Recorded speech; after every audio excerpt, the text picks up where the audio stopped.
এবছরে আমাদের বাড়ির গাছে তেমন একটা আম হয়নি। বৃষ্টি না হওয়ার কারণে খরাতে সব আম ঝরে পড়ে গেছে। আসসালামু আলাইকুম, সবাই কেমন আছেন?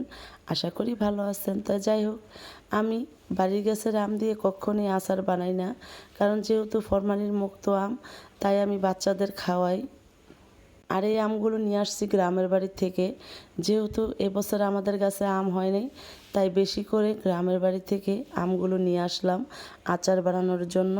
আর এই আমগুলো যখন পেকে যায় তখন বলে পোকা ধরে যায়, তাই সব আম গাছের থেকে পেড়ে সবার মধ্যেই ভাগ করে দিয়েছে।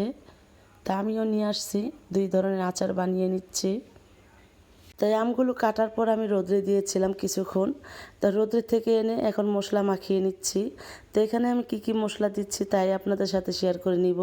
এখানে দিয়েছি হলুদ ফাঁকি, মরিচ ফাঁকি, ধনিয়া ফাঁকি, আর দিয়েছি আদা রসুন বাটা, আর সবচেয়ে বড় মশলা যেটা সেটা হলো সরিষা বাটা। এগুলো একসাথে দিয়ে আবারও রোদ্রে দিয়ে দিব। দেখেন রঙটা কত সুন্দর কালার এসেছে।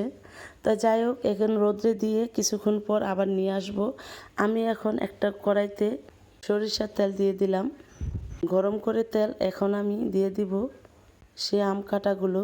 আরেকটা কড়াইতে সামান্য পরিমাণ সরিষার তেল দিয়ে দিলাম আম কাটাগুলো।